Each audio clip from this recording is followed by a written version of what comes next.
Баршаңызға қайырлы күн, каналыма қош келдіңіздер. Бүгін сіздермен кешкі асқа өте дәмді, тойымды тағамдардың бірі бризоль тағамын дайындайтын боламыз. Бұл бризоль тағамының жасалу жолының ең оңай, ең жеңіл әдісі. Міндетті түрде жасап көріңіздер. Каналды жоғалтып алмас үшін подписация батырмасын басып қоюды ұмытпаңыз. Ең алдымен орташа майлылықтағы 400 грамм фаршымызды дайындап аламыз. Үстінен ұсақтап туралған бір дана пиязымызды қосамыз. Үстінен қара бұрышымызды және де тұзымызды қосамыз. Барлығын жақсылап біркелкі болғанша араластырамыз. Енді осы фаршымызды теңдей етіп, өзімізге қалаған бөлшектерге бөліп аламыз. 2 ас қасықтан осылай өлшей отырып бөліңіздер. Домалақ етіп, осылай ұрлап жасап алыңыздар. Сол кезде жасаған кезде өте ыңғайлы болады және өте жеңіл болады.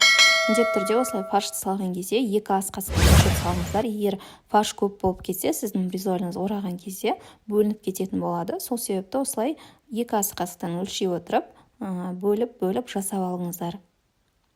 Осылай доңғалақтап, ұрғылай отырып жасап аламыз. Одан кейін әзірге фаршымызды қойып, салатымызды дайындаймыз. Салатымыз үшін мен енді ортасына салат саламын. Салатты міндетті түрде ортасына салу міндетті емес.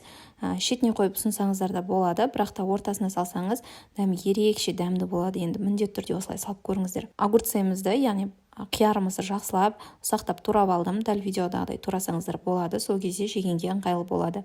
Одан кейін қызанағымызды да дәл солай ұсақтау етіп турап аламыз. Салатты қалауыңызша өзгертсеңіз болады. Ас көктер қосып, басқаша түрлерін жасасаңыздар болады.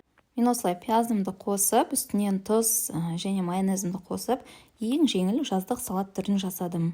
Осылай барлығын жақсылап араластырып қоямыз. Әзірге салатымызды шетке қойып қойсаңыздар болады. Енді бризольді дайындауға кірісеміз. Бір ыдысымызға бір жұмыртқамызды жарып, үстінен бір домалақтап қойған фаршымызды салып, жақсылап араластырып аламыз. Мүмкіндігінше көлемі үлкен жұмыртқа қолданыңыздар. Егер де жұмыртқаның көлемі тым кішкентай болса, онда міндетті түрде 2 жұмыртқа қолданыңыздар. Енді осы арада табамызды қыздырып қоямыз. Қызып тұрған табамыздың үстінен сұйық майымызды құйып, жақсылап толық табамызға жағып аламыз. Одан кейін үстінен осы дайындап қойған жұмыртқамызбен фаршымызды саламыз.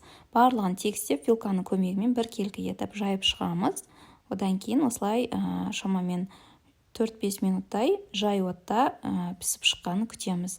Шамалы беті өзінің формасын ұстап дайын болған кезде келесі бетіне аударып, тағы да 4-5 минут шамасында ұстап пісіріп алатын боламыз. Пісіп шыққан бризольдарымызды бірден ыстық күйінде ортасына салатымызды салып, орап ұсынатын боламыз. Міндетті түрде салатты ыстық күйінде салып, бризольді ыстық күйінде ораңыздар. Сол кезде сынбай біркелкі әдемі болып оралатын болады. Қалған бризольдарымызды дәл осылай пісіріп аламыз.